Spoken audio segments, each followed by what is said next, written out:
నాకు వచ్చిన పెన్షన్లో ముఖ్యంగా నేను చెప్తానంటే పెన్షన్లో వచ్చిన డబ్బులతో ఖర్చు పెడతాను. కనుమరుగవుతున్న ఈ బుల్లి పిచ్చుకలను కాపాడేందుకు ఓ బడిపంతులు కృషి చేస్తున్నారు. రిటైర్మెంట్ తరువాత వచ్చిన డబ్బుతో పిచ్చుకల పరిరక్షణకు ప్రయత్నిస్తున్నారు. పిచ్చుకల ఉనికి ఇటు పర్యావరణానికి అటు జీవ వైవిధ్యానికి తోడ్పడుతుందని చెప్తున్న పోలువర్తి దాలినాయుడు అనే రిటైర్డ్ ఉపాధ్యాయుడు ఈ బుల్లి పిట్టల పరిరక్షణ కోసం హరిత వికాస ఫౌండేషన్ పేరుతో ఓ సంస్థను కూడా ఏర్పాటు చేశారు.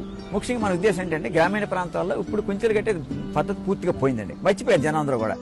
అప్పుడు నేను దొండంగ హై స్కూల్ హిందీ మాస్టర్గా పనిచేస్తున్నప్పుడు వలసపాకల్లో సుబ్బారావు గారని ఒక ఆయన కుంచెలు కట్టేవాడు ఆలయాల్లో. అది చూసిన తర్వాత నాకు చాలా హ్యాపీ అనిపించింది. ఆయన దగ్గరికి వెళ్ళి సుబ్బారావు గారి దగ్గర కుంచె కట్టడం నేర్చుకున్నాను. నేను ఒక కుంచె కట్టడం నేర్చుకున్నాను. ఇలా మనం నేర్చుకున్న దాన్ని అది కాకుండా యూట్యూబ్లోను మనం ఓన్గా ఉదయాలు వేసి మనం ఓన్గా రకరకాల ఐడియాస్తో నచ్చిన మోడల్లో మనం నేర్చుకుని నేను ముందు నేర్చుకుంటాను. అప్పుడు జనాన్ని ట్రైనింగ్ ఇస్తాను.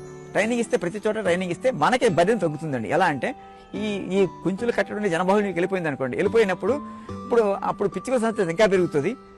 పిచ్చుకలతో పాటు పక్షులు ఇతర ప్రాణులు పెరుగుతాయండి. ఉడతలు పెరుగుతాయి, మైనాలు పెరుగుతాయి, రామచిలుకలు పెరుగుతాయి. ఇవన్నీ కూడా జీవ వైవిధ్యానికి ఎంతో మేలు చేసే ముఖ్యమైన భూమిక. కాకినాడ జిల్లా తునికి చెందిన దాలినాయుడు హిందీ పండిట్గా రిటైర్ అయ్యారు. ఉపాధ్యాయుడిగా పనిచేస్తున్నప్పటి నుంచే ఆయన జీవ వైవిధ్యాన్ని పెంచేందుకు కృషి చేస్తున్నారు. రిటైర్ అయ్యాక ఆయన ఇలా ఊరూరా పిచ్చుకల కోసం వరిధాన్యం కుంచెలు కట్టడం ప్రారంభించారు.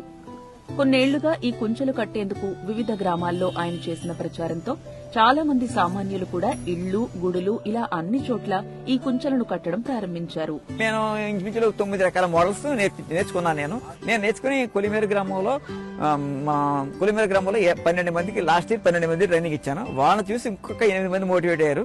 ఇప్పుడు 20 మంది కుంచెలు తయారు చేయడం నిమగ్నమై ఉన్నారు. వాళ్ళు డిఫరెంట్ కోణంలో చేస్తారు.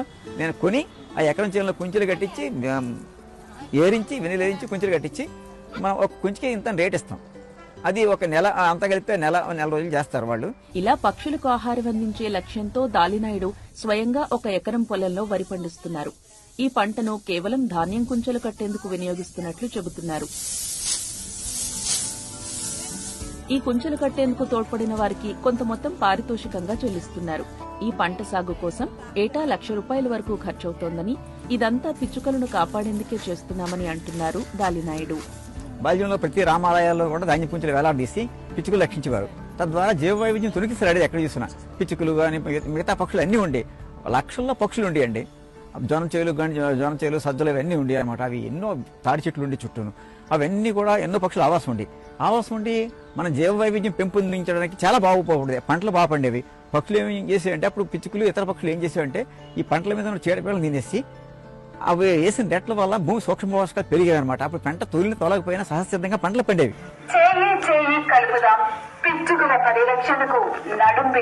పిచ్చుకల పరిరక్షణ వల్ల కలిగే మేలు గురించి ఆయన విస్తృతంగా చేస్తున్న ప్రచారానికి మంచి స్పందన కూడా వస్తోంది. ఈ ప్రయత్నాలతో పిచ్చుకల సంఖ్య గతంలో కన్నా పెరిగిందని స్థానికులు చెబుతున్నారు. మాకు సార్ గారు సంవత్సరం అవుతుంది సార్. నిరుడు వరుసైన ఎన్నిళ్ళకి తెచ్చారు సార్. ఇలా వెళ్తారమ్మా, పిచ్చుకలకు మనకి రావాలి, అవి వచ్చాక మనకి వ్యవసాయం బాగుంటది, చాలా బాగుంటది అన్నారు సార్. అలాగే తను ఇక్కడ మా ఊర్లోనే కొలిమేరు గ్రామం అండి, ఇక్కడే వరుసైన కొనుక్కున్నారు సార్. కొనుక్కుని మా తోటి అల్లించి ఎక్కడ గుళ్ళుంటే ఆ గుళ్ళో కట్టించారు సార్ నిరుడు. అలాగే యానొస్తే యానకి డెకరేషన్ అది చేసి తీసుకెళ్లి మమ్మల్ని గుళ్ళో కట్టించారు సార్. మాకు చాలా ఆనందకరంగా ఉంది సార్. ఈ కట్టేకైతే మాకు చాలా శుభం కూడా జరిగింది సార్. పిచ్చుకలు వచ్చేయండి, మాకు వ్యవసాయాలు బాగున్నాయి సార్. 2012 నుంచి పిచ్చుకల పరిరక్షణతో పాటుగా జీవ వైవిధ్యం కోసం దాలినాయుడు చేస్తున్న కృషిని గుర్తించి ప్రభుత్వం పలు అవార్డులతో సత్కరించింది. 2019 నుంచి హరిత వికాస్ ఫౌండేషన్ పేరుతో ఈ ప్రయత్నాన్ని మరింత విస్తృతం చేసినట్లు దాలినాయుడు తెలిపారు.